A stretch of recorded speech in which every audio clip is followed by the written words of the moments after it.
पूना के पास में एक गांव है, उस गांव का नाम था पुरंदरपुर। क्या नाम था? पुरंदरपुर में एक ब्राह्मण रहते थे। उच्च वशिष्ठ कुल में ब्राह्मण का जन्म हुआ। थे तो ब्राह्मण, शिखा सूत्र भी रखते थे, तिलक भी लगाते थे, लेकिन ब्राह्मणों जैसा स्वभाव नहीं था, केवल स्वरूप था। स्वरूप ब्राह्मणों का था पर स्वभाव वैश्यों का।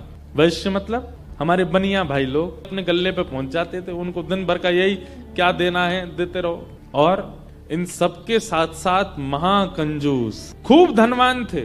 भगवान की कृपा से उन पर ब्याज का इतना धन आता था कि वो पूरे पुरंदरपुर गांव को अकेले भोजन करा सकते थे। पर इतने कंजूस थे, इतने कंजूस थे, दूध में अगर मक्खी भी गिर जाती तो दूध छान के पी जाते थे, और मक्खी को यूं पकड़ करके उसके भी 2-4 बूंद छींटा जो दूध के होते थे उनको भी लेके पी जाते थे। दूध का क्या बिगड़े, इतने कंजूस। और कंजूसाई की हद तो तब पार हो गई, उनकी पत्नी का नाम था सरस्वती देवी। क्या नाम था? फिर ब्राह्मण देवता उठे, देवी सुनो, सबरे गहने उतारो अपने। बोले क्यों? अरे देखो कितनी अच्छी नक्काशी की है इसमें, कितने अच्छे से तुम्हारे कुंडल बने हैं, कितने अच्छे तुम्हारे गले के हार बने हैं, हाथ के तुम्हारे बढ़िया कंगन कड़ूला, रोज पहनोगी तो घिस जाएंगे, उतार दो सबको। पत्नी ने भारी भारी सामान सब उतार दिए, कानों के कुंडल, नाक की बाली और गले का एक मंगलसूत्र रहने दिया, हाथ के कंगन रहने दिए, पैरों की पाजेब और पायल रहने दी। लेकिन ये अपने ब्राह्मण देवता जो थे, इनको वो भी अच्छे नहीं लगते थे। रोज अपनी पत्नी को क्यों इनको पहन के घूमती है, उनको दे दो, अंदर तिजोरी में रख दूं मैं। पत्नी कहती है तो सौभाग्य है, ये तो पहनने दिया कीजिए। महाराज कहते कहते 6 महीना हो गए, रोज टोकते। अब तो ये स्थिति में आ गए कि पत्नी के हाथ का भोजन नहीं करते थे। वो रोटी बनाती, बोले मुझे नहीं पाना, और अपनी दुकान पर जाके वो दुकान के बालक से कहते अपने घर से बनवा ला। दोनों भावना थी, एक तो नाराज थे पत्नी से कि गहने क्यों नहीं उतार रही है, दूसरा बढ़िया है घर का आटा बचेगा। इतने कंजूस। पत्नी बोली क्या करे, रात में बोली आप कैसे मानेंगे? बोले ये उतार दो जितने पहन रखे हैं। उसने कान के कुंडल भी उतार दिए, हाथ के कड़ूला भी उतार दिए, पाजेब भी उतार दी, गले का मंगलसूत्र भी उतार दिया। सब बिल्कुल कोरी हो गई बेचारी, केवल नाक की एक नथ रहने दी उसने। बोले एक तो रहने दीजिए, कम से कम इससे पता तो चले कि मैं सौभाग्यवती हूं। भाई सारे गहने उतार देना मां के लिए अशुभ होता है। पतली सी एक नाक में वो नथ भी नहीं थी, छोटी सी एक कील जैसी थी, उसके लिए भी बोले कि रात में तो उतारी दिया करो इसको भी। सब उतार दिया। पत्नी बेचारी साड़ी में और केवल एक नथ लगा करके, मांग में सिंदूर भर के, बिंदी लगा के वैसे घूमती थी। शादी ब्याहों में जबरदस्ती नहीं जाते थे, एक दिन पहले अपने आप को बुखार में हूं ऐसा बोल देते थे, क्योंकि गहने निकाल के देने पड़ेंगे, पहन के जाएगी। इतने कंजूस। कभी कभी जो व्यक्ति अति में संसारी होता है ना ठाकुर जी को, उस पे भी बड़े मजे आते हैं देखने में। कभी कभी ठाकुर जी पूरे संसारियों पे भी ठाकुर जी रीझ जाते हैं। ठाकुर जी बोले भाई ये ब्राह्मण देवता बहुत अच्छा लग रहा हमको। क्यों? बोले इतना कंजूस तो हमने कभी नहीं देखा है, बहुत भयंकर कंजूस है। ठाकुर जी का मन आ गया उस पर।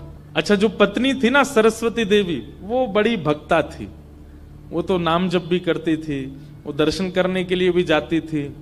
लेकिन ये नहीं जाते थे उसके साथ, वो अपने माता पिता के मायके जब जाती थी, मायके वाले लेके जाते थे उसको दर्शन कराने। ये तो कभी नहीं लेके जाते थे, तो कंजूस थे, खर्चा होगा। और मायके भी खुद नहीं लेके जाते, इनके भाइयों से बोल देते तुम्हें ही आके ले जाओ, उसमें भी खर्चा ना हो मेरा। सोचो कितनी ऊंचे लेवल के कंजूस। तभी ठाकुर जी का मन आ गया इस पे, तो इसको देखूं मैं एक बार। और हमारे श्री पंडरीनाथ भगवान, श्री विठल भगवान एक दीनहीन से ब्राह्मण का रूप धारण किया। फटी सी धोती पहनी, कुचैली मैली सी कुर्ता पहने और पुराना काला सा जनेऊ धारण किया, और महाराज ऐसी तिलक सा लगा करके बिल्कुल दीनहीन, झुर्रियां पड़ रही हैं मुखमंडल पर, और ऐसे हाथ जोड़ते भये इनके दुकान पर पहुंच गए। रूप रंग देख करके ही पहले तो ब्राह्मण देवता समझ गए, बोले अरे ये और आ गया, ये कुछ देना वेना तो है नहीं, मांगेगा। कहो तन पे नहीं लगता, चल दिए कलकत्ता, क्या करने आए हो? ठाकुर जी बोले बहुत गरीब ब्राह्मण हूं मैं, मेरी बेटी का ब्याह होने वाला है, अपनी पुत्री का ब्याह करना है मुझे, और मुझे ब्याह के लिए थोड़ी व्यवस्था चाहिए धन की। आप तो बहुत बड़े धनवान सेठ हैं, कृपा कर दीजिए ना, कुछ दे दीजिए मुझको। मैं अपनी बेटी का ब्याह कर दूंगा और थोड़ा ठीक हो जाएगा, या तो धन दे दीजिए, नहीं तो कुछ सामान दे दीजिए, सामग्री दे दीजिए, मैं उसी से कुछ ना कुछ तो व्यवस्था करूं। तो ये जो ब्राह्मण थे ना, ये जबरदस्ती रफू की हुई धोती और कुर्ता पहन के जाते थे कि कोई मांगने वाला आ जाए तो उसको दिखा दूं, देखो मेरे खुद के कुर्ता फट्टे, मैं तुमको कहां से दूं।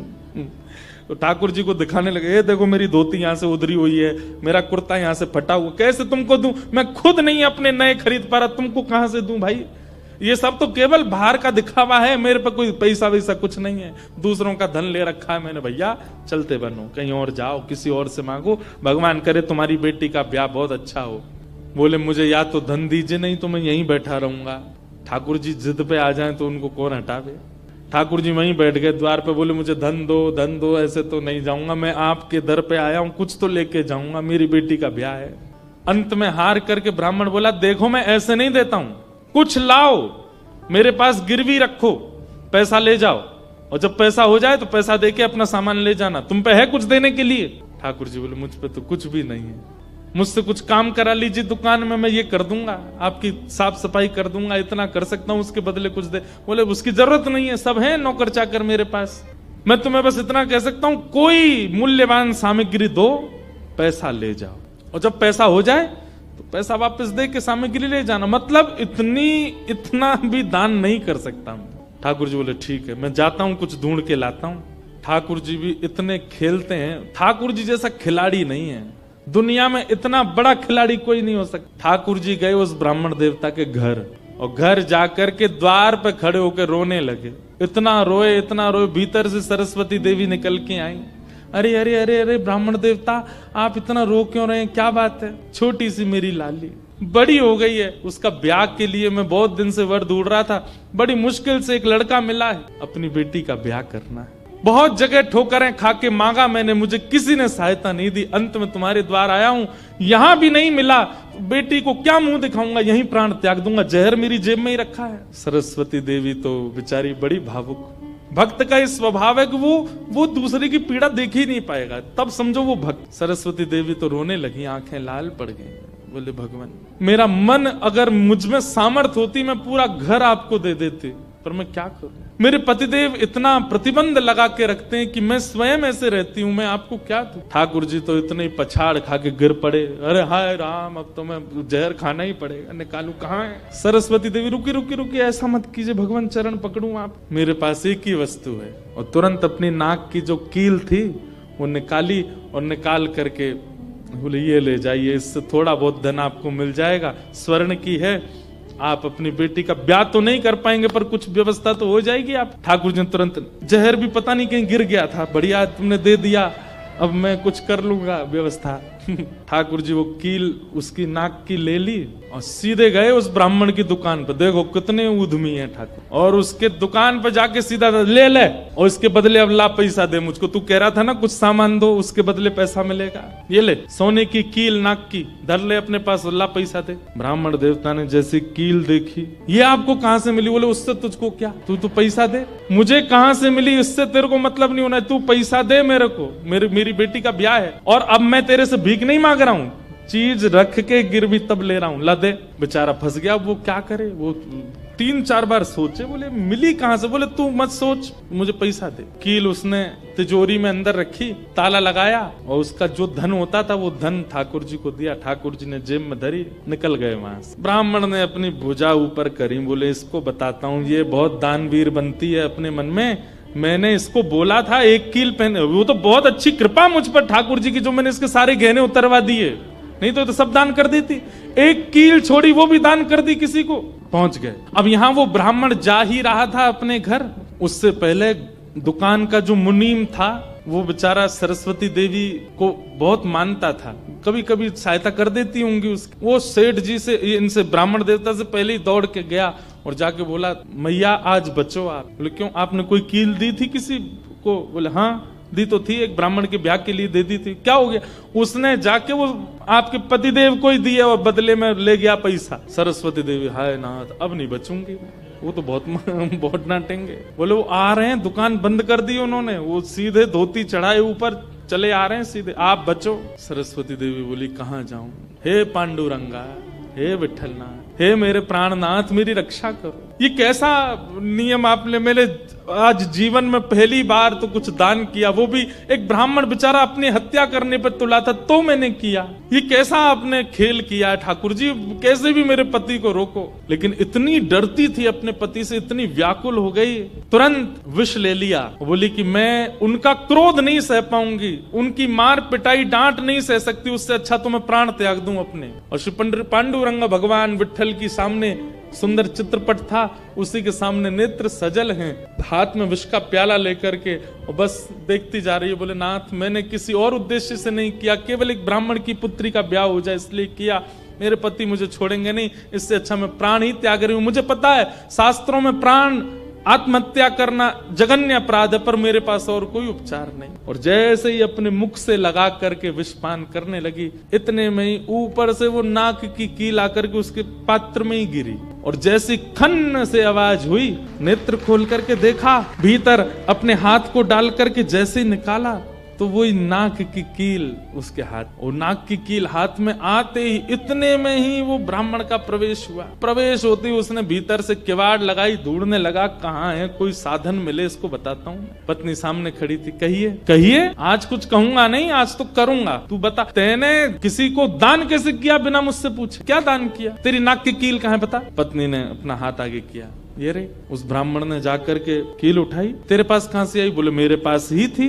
नहीं ये तेरे पास नहीं है, ये तो मेरे पास वहां रखी है तिजोरी में, भीतर चाबी मेरी यहाँ डली हुई है, तेरे पास कहां से आई? बोले मेरे पास ही है, अब बहुत दिन से पहनी हुई थी, साफ करने के लिए उतारी थी थोड़ी सी। ऐसा हो ही नहीं सकता है, मैंने इसके बदले मूल्य दिया है एक ब्राह्मण को, और ये मेरी तिजोरी में रखी है, चाबी मेरे पास। तो रुक, अभी रुक, मैं अभी जाता हूँ। और कील अपने संगी लेके गए, जाकर के दुकान खोली, चाबी लगा करके खोली, तिजोरी जैसी खोल करके देखा उसमें वो कील थी नहीं, वो हाथ में थी। ब्राह्मण बोला ये कोई स्वप्न नहीं है, ये कोई अचंबा नहीं है, ये कुछ और है। नेत्र सजल हो गए, दौड़ करके घर आया, बोले मुझे सच बताओ क्या हुआ। पत्नी बोली सच बताऊं? बोले हाँ, मैंने ही ब्राह्मण को दी थी। हाँ वो ब्राह्मण वृद्ध सा, उसके कुर्ते फटे थे, उसकी धोती उधरी सी थी। बोले हाँ उसी को दी थी, वो मुझे दे के गया था और मैंने ये तिजोरी में रखी, तो फिर तेरे पास आई कैसे? बोले मुझे जब पता चला कि आप क्रोध करके आएंगे और मेरे को बहुत सुनाएंगे, डांटेंगे, मारेंगे, तो मैंने सोचा कि मैं इससे अच्छा तो अपने प्राण त्याग दूं।